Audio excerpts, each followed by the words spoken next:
Good day, everyone. I'm your host, Lee Judge, and welcome to today's webinar entitled, What Makes an Exceptional Chatbot?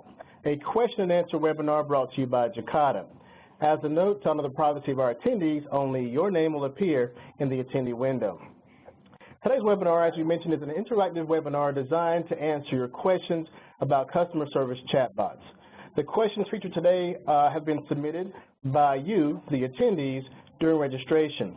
Also, our Q&A window is open on your WebEx screen, so please feel free at any time to type additional questions in that Q&A window during the event. Today we will discuss questions around chatbots, virtual customer assistants, and artificial intelligence solutions.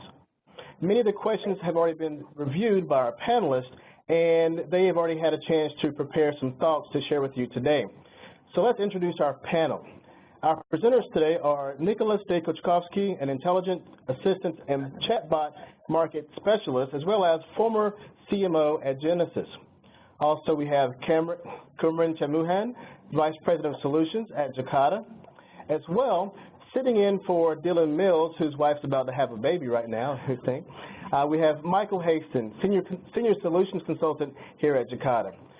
So starting with Nicholas, gentlemen, please further introduce yourselves.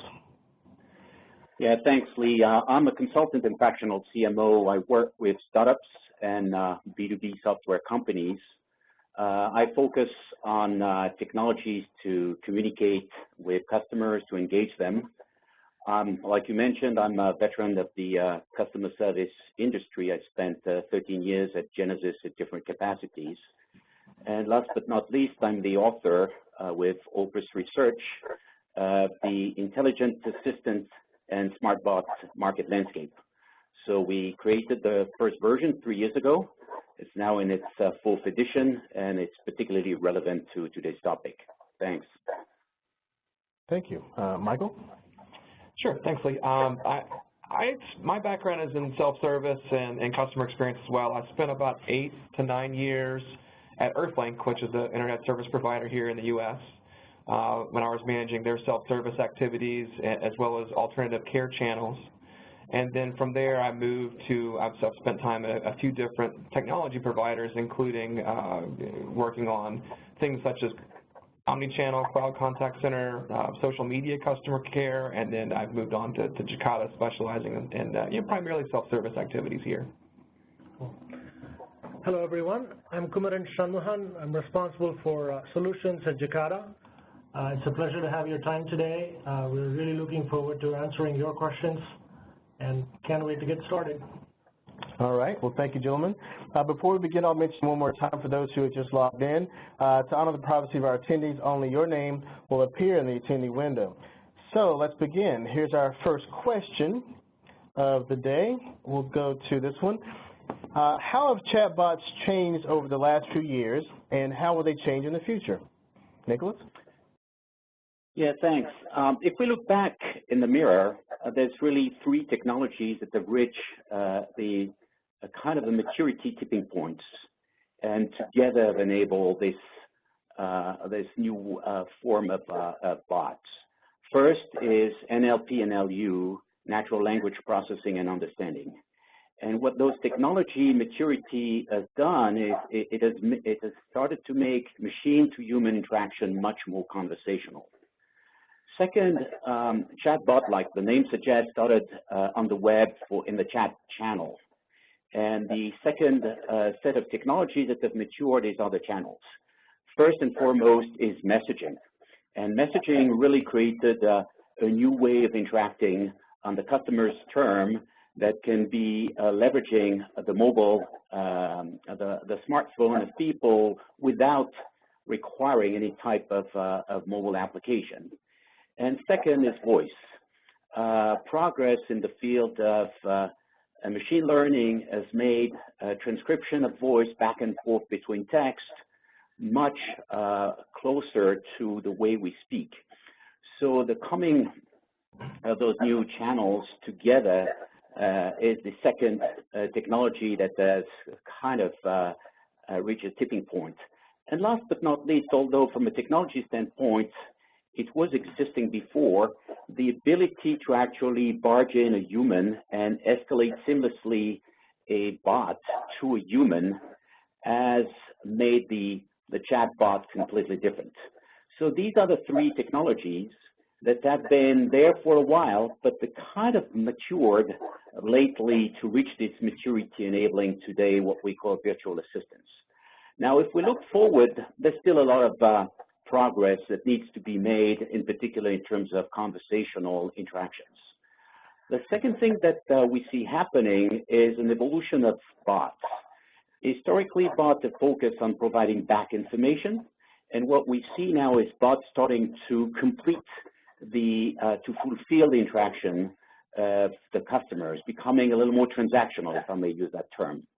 The third key trend that we see happening is deeper personalization. So personalization is coming in the form of getting context for the inquiry. For example, what was the navigation on the website before starting the conversation with the bot? What is the customer context? What is the sentiment? All those information can be used to actually provide deeper personalization of the conversation. Fourth is analytics. There's already a lot of analytics, but we see that there's growing demand for analytics that addresses two key issues. First, what type of analytics can help make the process to make the bot better, much more iterative? And two, how can we learn from interaction? How can we learn and identify the knowledge gaps to perfect the bot? And finally, there's probably which is the most looking forward type of technology is what I call orchestration. Opus Research has coined the term of metabot, and the vision is that over time, in the interaction, we will have multiple bots, we will have humans working all together in a kind of collaborative manner, and we need a layer to orchestrate this conversation so that you seamlessly pass the customer from one bot to another, or from one bot back and forth with a human. So these are the technologies that I see the most active as we speak in terms of evolution. Excellent. Gentlemen, anything you want to add to that? Great. All right. Thanks for the answer, Nicholas. Let's go to our next question. It's also on you, looks like. What is the most common mistake made when deploying a chatbot for customer service? Well, that's a hard one. I wish there was only one. So I'd like actually to point to, I'd like to spin them more as 4 key success factors, and the flip side of the coin is mistakes that are unfortunately often made. The first is the project approach. Bots require an iterative, almost an agile approach. You start small, you learn, and as you learn, you perfect the bot, and you broaden the scope of what the bot can do. What I unfortunately see a lot is company, and with a good intent of minimizing risks, adopting a traditional kind of waterfall project approach. That is not the right way to approach it. Second, and there's no priority order, by the way, between all those points, is the second issue is not setting the proper customer expectations. There's 2 critical expectations that needs to be set. Number one is what it is a customer can expect from the bot. And second, for what type of interaction, for what type of inquiries the bot is best suited. We live in a multi-channel environment. Customers do expect to have the option of all the channels. But at the same time, they are expecting that companies will direct them for given inquiry, questions, or requests to the channel that will be best to complete quickly their request. So those 2 expectations are really, really critical. Third issue is, or third mistake, I should say, is not offering a frictionless, what I call a frictionless fallback to a human. Regardless of all the care you can do, bots sometimes drift or are unable to provide the right answer. And what at the beginning looks like a great experience can very rapidly become a frustrating one. So the way to cope with that is to permanently offer a fallback and access to a human. Last but not least, the issue of underestimating the amount of data and knowledge that is required. A bot needs to be trained, a bot needs to be fed with knowledge, with data, and that is very often and unfortunately an area that is completely underestimated by customers in their project. So agile approach, setting up customer expectation, always providing seamless access to a human, and making sure you properly assess the need for data and knowledge are the four key, I would say, key success factors that I would recommend. All right, excellent. Our next question here is, it's time for a poll. All right, so let's launch a poll question here and see what is on the mind of some of our attendees. Let's see, the poll is open now. You should see a poll on your screen. If you don't, look for a poll icon in the top right corner. Is that where it's at, of your screen? And make sure you can see the poll on the screen. So while you're completing the poll, let's get a confirmation off screen. Do we have a poll up? Mm-hmm. Okay. While the poll is running, I see, great numbers coming in. We're going to go into our next question and return to the poll after we discuss the next question. So this one's on you, Kumran. The question that we got submitted to us is, how are chatbots able to automate complex customer service interactions? Sure. It's a great question, and we also need to answer it in terms of what can be done and what should be done, right? So from a best practice perspective, the general guidance is that you want to start with the simple interactions. But obviously there's a lot of complexity in your business, so you would want to automate complex interactions as long as you can do it well, right? So when we look at the complex interactions, again, we can look at complex interactions that should be automated and those that are better handled by humans. Perhaps it's a high-value interaction, perhaps it's a high-consideration interaction. So now when we look at those complex interactions, which are, I would say, relatively low value, or those that you would want to automate without really providing for differentiated human experience with, the first thing you want to do, again, in talking in theory, anything that is complicated, what do? You break it down into simple pieces, smaller pieces, and then you try to automate those pieces. In practice, let's look at an example. So let's say that, as a consumer, I want my money back.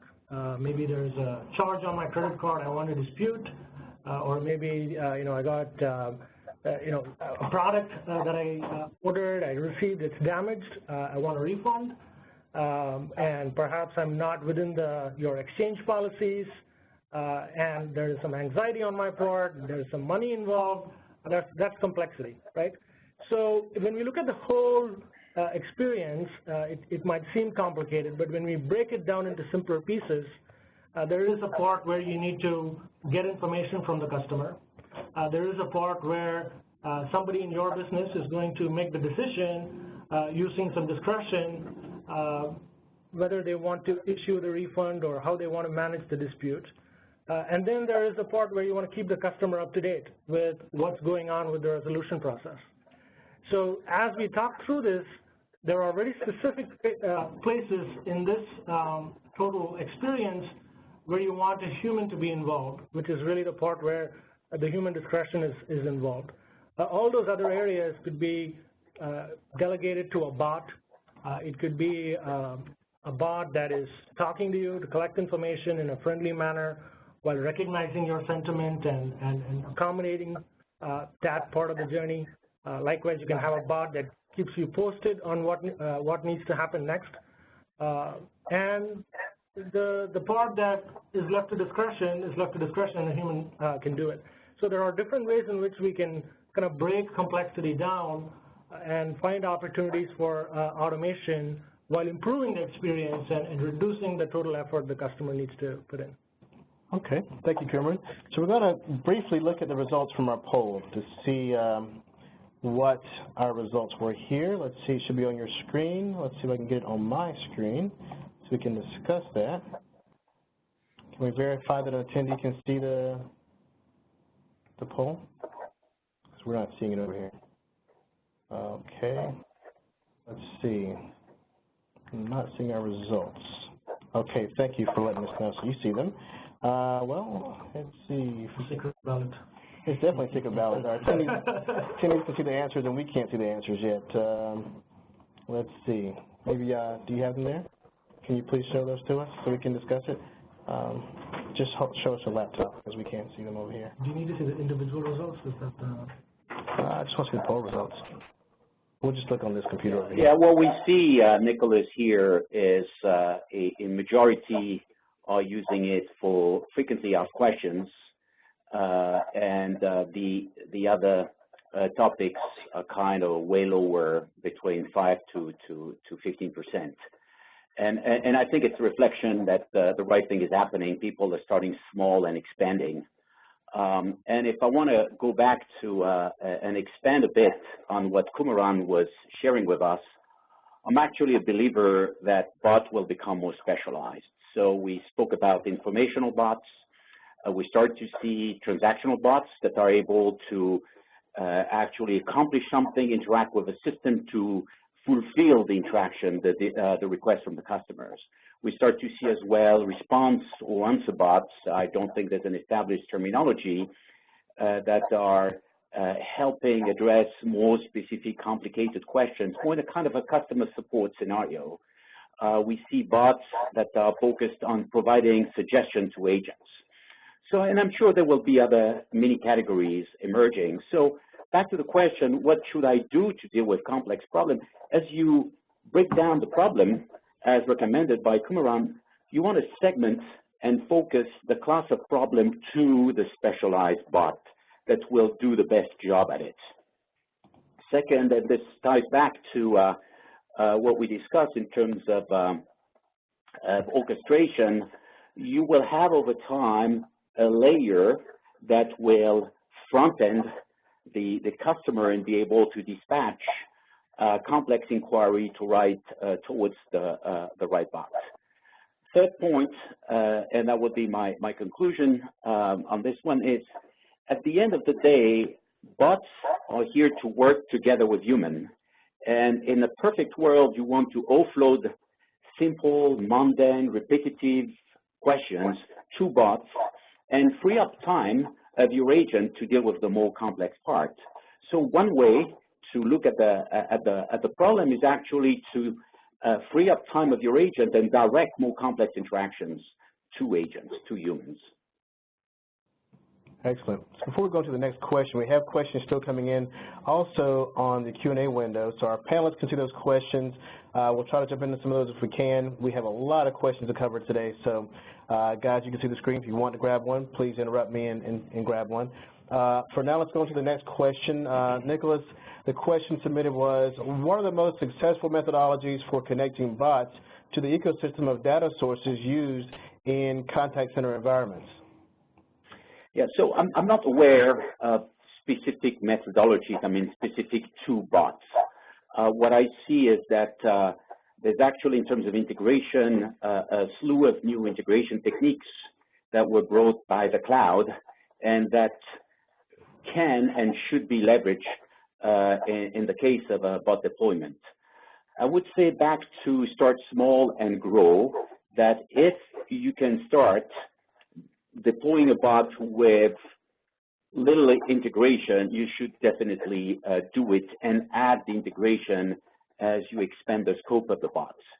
What I like to do in terms of integration is to look at the various types of integration. So first is the conversation context. So in the case of, for example, a chatbot on the web, you want to be able to retrieve the navigation that took place on the web prior to starting the interaction with the bot. It's also the customer context. So it's typically in a CRM application. In some cases, you might need to identify the customers, potentially to authenticate the customers. We spoke about the transition from just informational bots to transactional bots.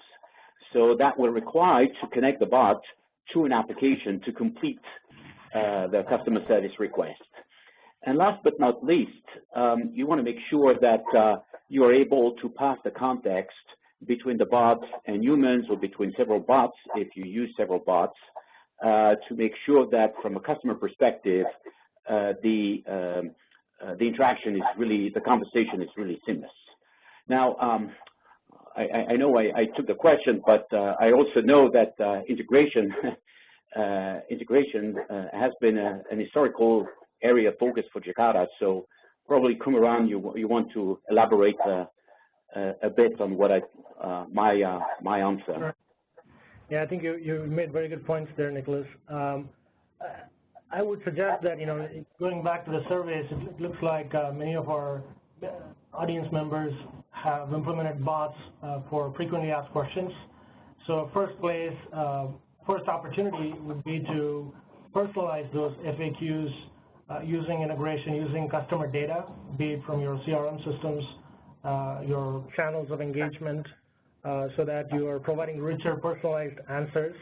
And then taking that one step further, you may already have various self-service capabilities for which you have web services, so that would be the next step to bring that type of integration in, so that you can provide more transactional capabilities. And if you push the envelope further, there's also robotic process automation that I'm sure is happening in some of your contact centers, where you have bots that are responsible for performing individual tasks so that humans don't have to be involved. So yet again, there is an opportunity to bring those RPA bots, integrated that into these chatbots, which are providing the front-end customer experience. Thereby, slowly yet gradually, you can increase the degree of automation across the operation. And those RPA bots can be very useful in scenarios where a web service doesn't exist. For example, maybe the back-end system is an old green screen system that doesn't play well or doesn't play nice with modern web technologies, and the RPA bot can act in replacement of the web service. Okay. Let's grab our next question here. How is customer service improved using intelligent assistants? So I like to look at the impact from two perspectives, one the customer and second the business. From the customer standpoint, I would start with the ability with a bot to address a well-known expectation from customers of convenience and speed. The second thing ties back to the fact that bots growingly and messaging are kind of woven together.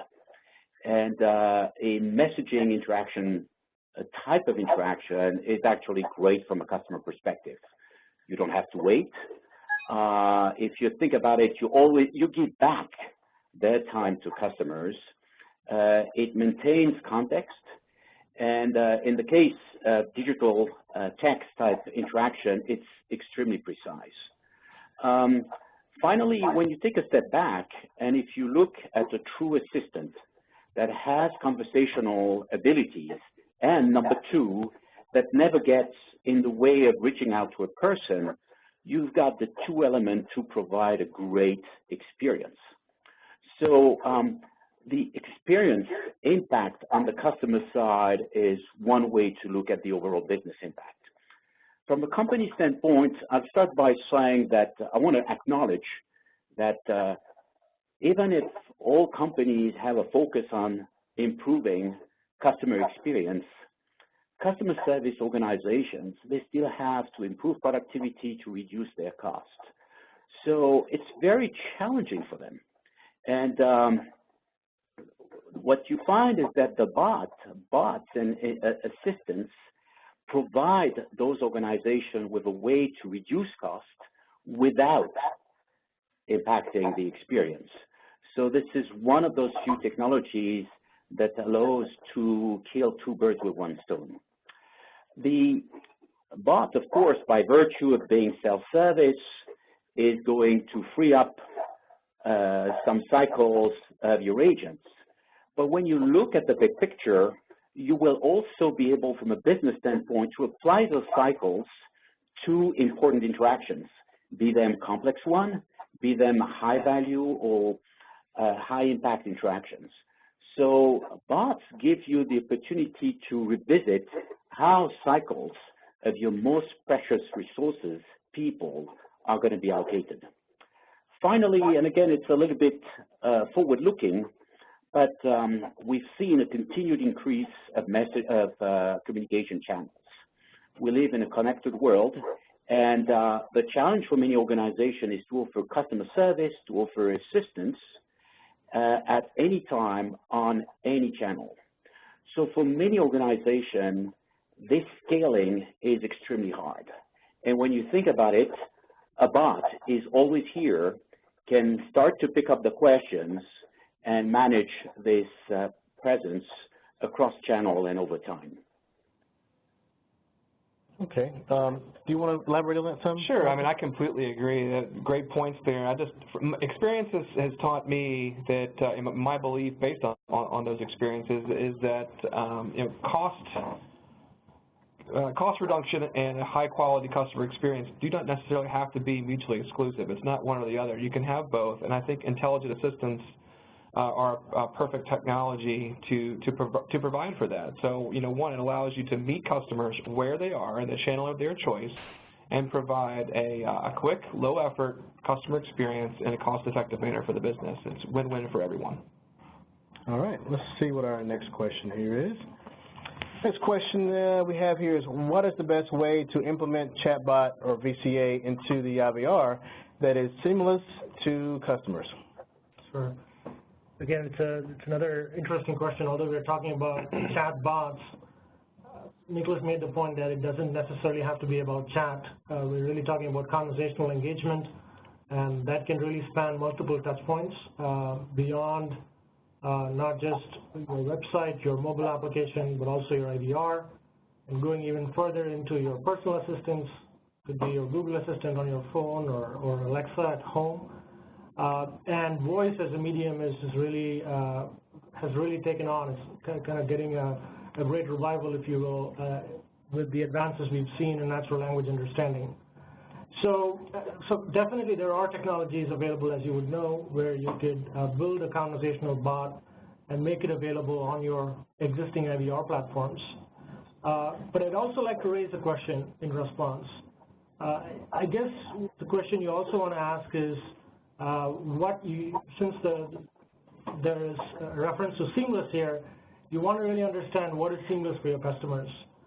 If your customers are more likely to go to a digital channel, let's say a website, to find the phone number and then come into the IVR, perhaps you can give them a seamless experience on that digital touch point. So it's really important whenever you look at touch points, it's really important to look at what journey the customers have been through before they get to a certain touch point, and sometimes there's also an opportunity to engage them proactively even before they come to your website. If you have insights into what's going on in their customer life cycle, if they've just ordered a package like we were talking about, or whether they're just getting onboarded to a new service that you're offering, perhaps you can engage them on that personal assistant that they have in their pockets. Talking about things they have in pockets in smartphones, many of your callers today might be coming in on a smartphone. So you can also augment the voice experience, which is conversational, with a visual experience that is also conversational. Thereby, you can go much farther in terms of driving more self-service and reducing customer effort. Excellent. Thank you, Kumar. Let's see what our next question is here. Can the chatbot react in real time to the changing mood of the customer that they are speaking to, as opposed to leveraging canned responses no matter what the mood and inquiry? Michael?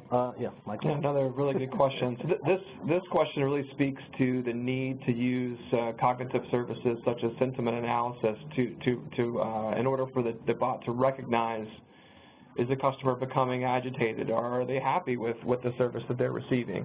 So what that enables in terms of how you're designing your conversation, take those moods into account so that you can create the conversation that's personalized to recognize which direction a customer might be heading, and then create perfect fallback examples or fallback responses where everything doesn't go according to plan, especially when the customer may be agitated. And I would add here, at some point, when it's needed, don't hesitate to escalate to a live person. All right. Let's go on to our next question here. Nicholas, this one is for you. What does research tell us about Generation X's and baby boomers' acceptance to automated assistance in the customer service sector? That's a great question. And frankly, my way of measuring greatness is that I wasn't able to find research on that specific topic. So what there's research on self-service acceptance or tolerance, depending on how you want to articulate things, by generation. There is research as well on the preference of channel, in particular for messaging channels. But combining the two, I wasn't able to find good research. So let me give a few pointers. ICMI did a piece of research. It's a little old. It's a couple of years old, but it was the foundational one about acceptance of using text mode of interaction that can be extended to messaging for customer service. And bottom line is customers loved it. Already a few years ago, 80% of customers, once explained what they could get out of it, were wanting to have this option. There's another very good source of research that focuses more on the consumer acceptance of new technology. It's the Pew Research Center. So tons of research about new technology and acceptance by generation. If we look at self-service, more specifically, I'll point to two sources. Dimension Data does every year a benchmarking study.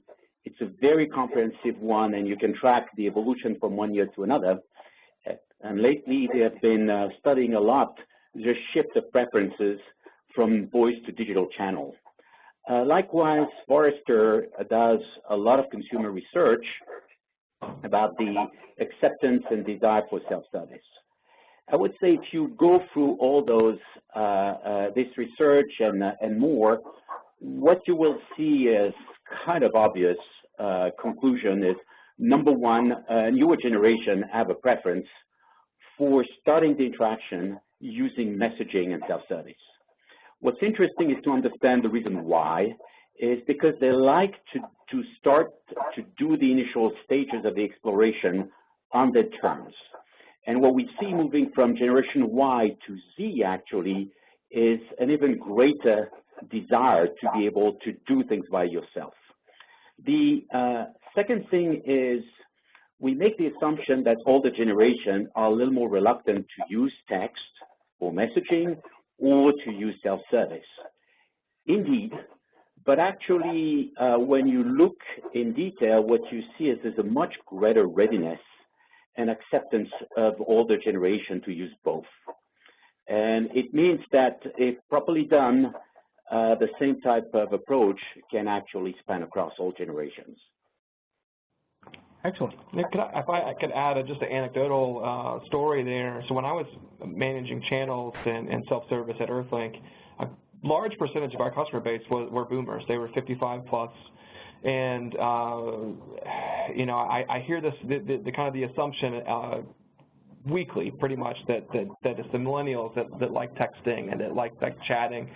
And we were surprised at the time, and this was a decade ago. We ended up handling a significant portion of our contacts in chat, and had good success with self-service activities as well. And sometimes there were other factors involved, like people that may be getting to the age where they were having hearing trouble, and the voice transactions or the IVR may have caused them trouble. But chat was very easy for them to get their problem solved, and they were very, very happy with that. So sometimes there's other factors to consider. Even though they may have a preference going in, you may show them that a new channel is very, very easy for them, and they'll use it again and again. Good, good. Let's see, moving on. How can we address multiple topics within a single response? Well, it's a great question again. And I would say by now you have understood that my measure of greatness is a question that has no short-term answer. So let me elaborate a bit on that. Today, the state of technology is such that natural language understanding is good at detecting single intent. We're just starting, and it's very, very early on, to be able, in a conversation, to actually understand multiple intent. So the first challenge dealing with multiple topic is to understand the multiple intents that are involved. Second, because of the style of communication, you need to actually take the answer and format it in a short and concise way to provide it back to the customer. It's already with simple intent, it's already a challenge. But when you have multiple questions, lumping all together the answers in a precise and concise way is also difficult. So you have a kind of compounding of those two challenges. I'll refer again to my big belief is that the way we should approach bots is not trying to have them do everything, but look at them as tools that allow you to better balance interactions and the load between human and bots. So at this stage, I would recommend to direct questions involving multiple topics, a little bit like what we said before on complex interactions to human. If you do want to do it, the best solution at this stage is to use a bot that is able, once it detects a couple of topics, to suggest similar questions that are a little bit complicated and involve multiple topics, and have the customer select the most relevant question if there's one. And again, regardless of what you do, I would make sure that you never get in the way of the customer experience by trying to push the bot too far beyond what's doable. What do you do if your customer or user thinks your bot is a human? And I love the question because it's actually a topic near and dear to my heart. And the answer is, in a nutshell, you want to make sure it never happens. So I want to point to two best practices.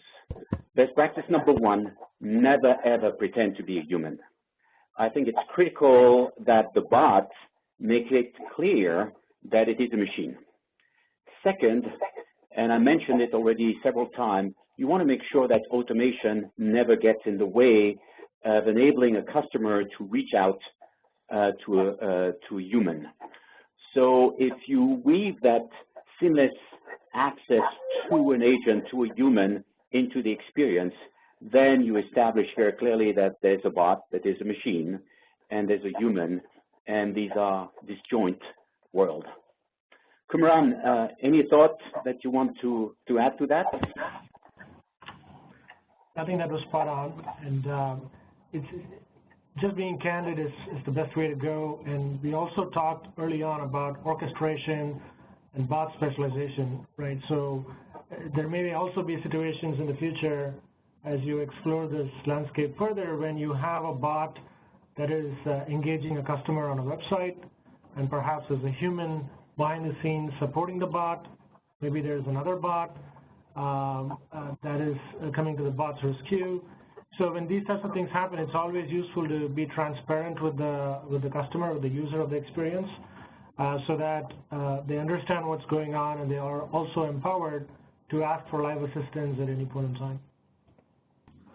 I'm not able to see the slide, how can you make sure that your bot is able to give customers a human experience that is on par with chatting to a real advisor? Okay, great. So I think this goes back, and I'll expand a little bit on a point that you made earlier, Nicholas, and that is the importance of data. So when you are designing or implementing a chatbot solution, you want to design your conversations based on interactions with live agents. So in order to make them as human-like and as close to a human conversation as possible. You'll take transcripts, historical transcripts from chat agents, from voice agents, maybe even from social agents, and trying to take that learning, both to train the natural language processor, as well as how to design the conversation itself to make it human. And then again, I'll make the point, don't hesitate. When you get to the extent of what the bot's able to do and able to handle very well, don't hesitate to allow escalation to a live advisor. So next question is for you, Kumaran. We all know it's simple and repetitive, search in a database and pull details for a chatbot. The question is, how can we personalize a simple interaction that looks pretty repetitive and mechanical? Sure, absolutely. So this is definitely a key aspect of going from what we sometimes internally call at Jacada, the first generation of customer assistance to the next one. Looking at the questions that came in, there were also some where someone was talking about customer dissatisfaction with chatbots, or there's been some disillusionment with chatbots. So is that really a good experience? I think personalization is a very important theme that can be an answer to those types of challenges with customer satisfaction with bots today. Because when you ask a bot, when you come to a website, when you are requesting assistance, and when you know that you're engaging a bot, we all expect to be talking to like a C3PO on the other side, where we ask something and we want the right answers. We are very demanding as consumers, even when we talk to live persons, live agents on the other side. We are even more demanding when we know that we are talking to this AI thing. So it is absolutely essential to start with personalization. And you can look for all the data you have in your CRM. Just basic customer authentication can lead to very rich personalized answers. So today when I go to the website, let's go back to that dispute scenario. Let's say I booked my flight ticket and I'm trying to cancel it. Maybe I can't get it canceled because of the policies that were in place. And the policy document may be this big, and that's what's available in the knowledge article. Even in an FAQ bot, I get a shorter version of it, but it's not the answer that I'm looking for. It's the answer for a group of customers who may fit into certain types of scenarios, and I still need to read and understand what's going on, and I don't have the patience for that. Personalization can go a long way. It could be as simple as taking my customer data, my itinerary, running it through a simple decision tree, and coming up with the specific answer that's important to me. And this doesn't have to require a lot of effort on your part as a business to provide this level of personalization, because you already have the data, you have the knowledge, there are tools that allow you to do this in a very easy manner without having to write a whole lot of code. So that's a simple example of personalization, and you can also take it further down the road as you look to drive more transactional capabilities. Yeah, it's much better to say your ticket is not refundable because you purchased it more than 24 hours ago versus a generic, tickets are non-refundable after 24 hours. Make it personal. The next question is, any tips on the best ways to test the bot to ensure good customer experience? Michael? So I think there's a few steps here. First I would test the finished bot with the data that I used to build it. So run some of those transcripts and real customer questions through the bot to see how it reacts and what your do you get good recognition rates from that. Second, I think this is helpful, but to have employees and agents maybe test the bot as well.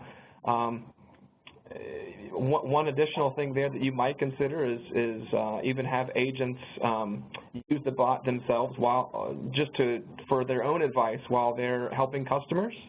However, I think you may run into situations where it's friendly fire, right? So your employees and agents are going to know the internal jargon, and they're going to know all the answers oftentimes before they're asked, which is different than what a customer scenario might be. So there's really no substitute for actually using real customers and getting data from them very quickly. So, once you feel comfortable with the results of the initial testing, launch the bot, allow customers to use it, and then make sure you're prepared to iterate quickly. So use data from reporting right away. How often are you going to fallback prompts where the bot didn't recognize what the customer says? Use a feedback loop. Thumbs up, thumbs down. Did this help you or not? Where did escalation points to agents? Where in your conversation did that occur? To point to improvement points in the conversations that need to be improved, and then iterate quickly. You make sure that you're using a platform that allows for agile improvements made by business users. Your business users are going to be closer to the customers than IT resources that are in a different part of the company. If you're relying on internal IT resources to code these changes, you're one further degree away from the customer and having to wait longer to make the improvements that are necessary. All right. So, Nicholas, I think you still may have control. Let me try to change the slide. Oh, there we go.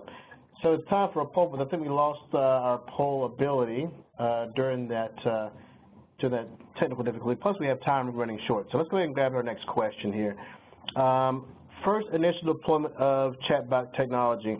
Where's the best starting point for targeted deflection? So there's, I would say, two major points. And so first, I think we would look at inbound contacts. At what point do you feel like people are about to contact you, whether that be a phone call or a chat or message?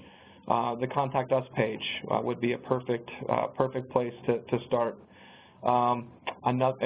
Perhaps another idea would be to front end your live chats or some of your messaging interactions that may be occurring on things like Facebook Messenger or WhatsApp. And use the bot to try to self-serve some of these customers, and then where the bot needs help, then escalate to live service. When deciding which use cases to build out first, I would use the 80-20 rule. Try to find those use cases that are high enough volume that you're making an impact, that you're able to automate, a large enough percentage of the incoming questions and intent of the customers, and also try to think about those use cases to start out with, for sure, that might not be automated very well elsewhere. Maybe they're those that the IVR struggles with, or other channels might struggle with, that might be perfect for something that's more visual, like a conversational chatbot, and start there. Now, conversely, I would make the case for outbound notifications. I think Kumaran mentioned this earlier. Try to think about where the customer is in their life cycle and predict ways to automate that next contact. Are they about to contact you? Maybe their status changed with their order or with an insurance claim they may have had, and how to assist that next touch point that they might have by sending them a proactive SMS or push notification that may have a link to the bot, or that could be handled in the SMS itself, rather than just sitting back and waiting on them to call you. All right, great. Let's see, are we done here with the questions? A couple more maybe. We got to wrap up soon, gentlemen, so make sure our answers are brief, so we can get at least a couple more questions in here. I think we have one or two. What is the best strategy for managing micro content? Nicholas? Yeah, let me elaborate a little bit on this one, because we got through the Q&A a lot of questions about managing content. Can you automate it? And for the sake of time, I'm going to simply try to address as much as possible of the content issue. So first, let's recognize something, is content is still an issue. Building and maintaining knowledge has been a challenge for almost everyone in the industry as long as I've been in this industry, so many, many years. In addition to that, most of the content is not built for messaging type experience. So the two issues kind of compound themselves. So what I can point to is three approaches that can help recraft content to fit the messaging channel, what I call form factor. So short, precise, this type of, in a type of conversational style of dialogue. And I don't know of any solution that is automated. You can use automation to identify gaps, to direct gaps to experts, but there's no perfect solution. And at the end of the day, an assistant will be as good as the knowledge you put in. So the three model or framework type of approach I've seen, number one is a company by the name of MindTouch.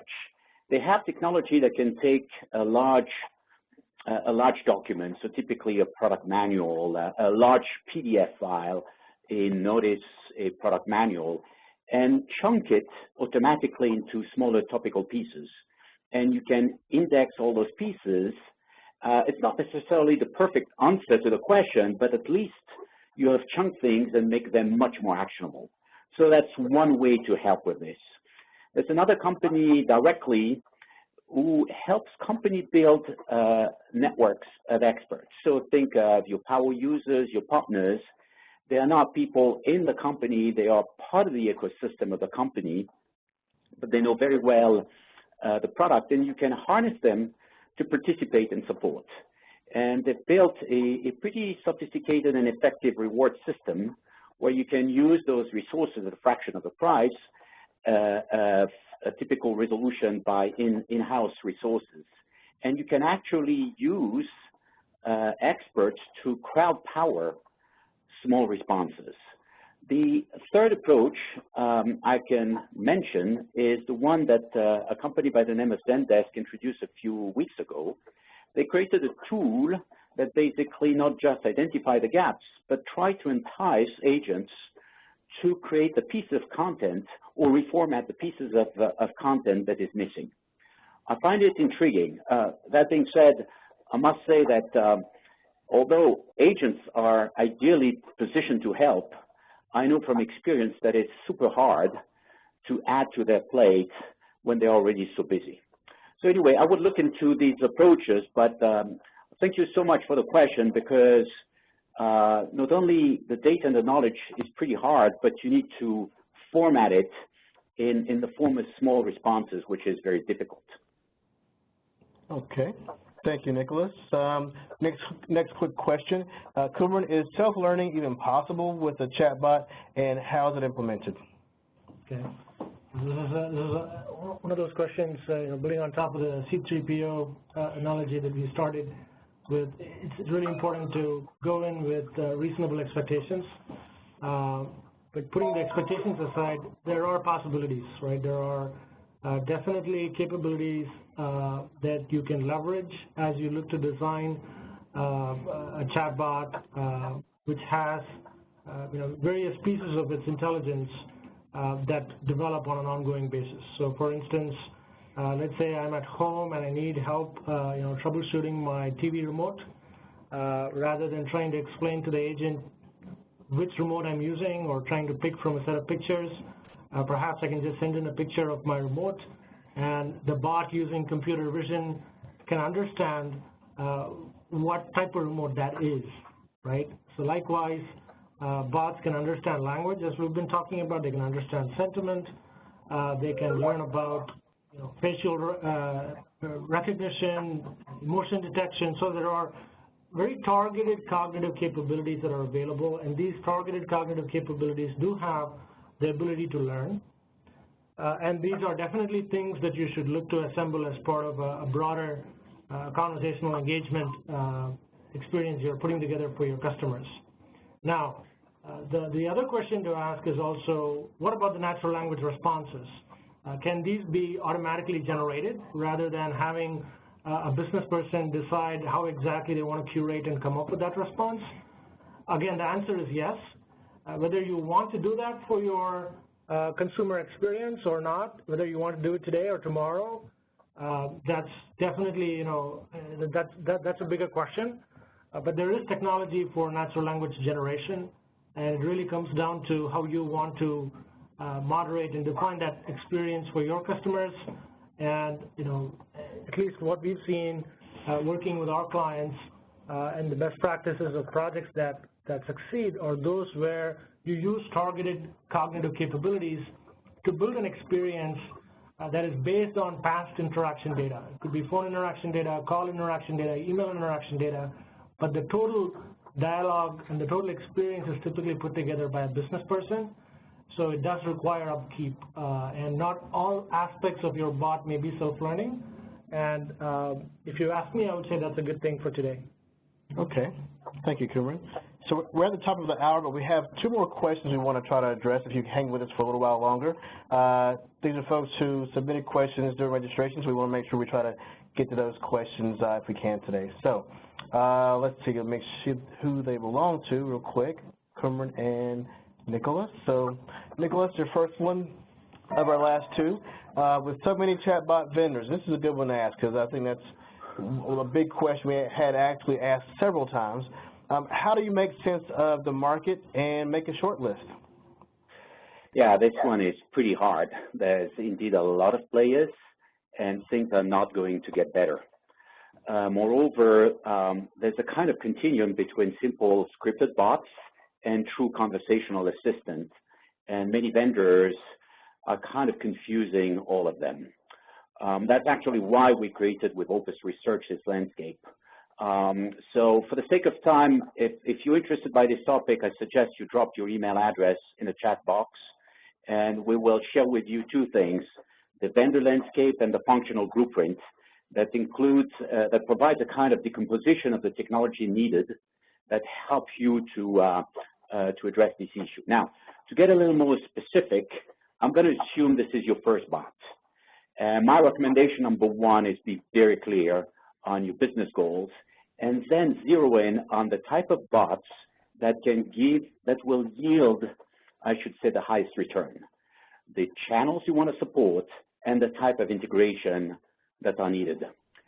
With these 3 criteria, I would build a long list that meets, and you can do your research online, and you can create a long list. Then I would do a light pre-selection process, typically in the form of webinars, 60, maybe 90 minutes.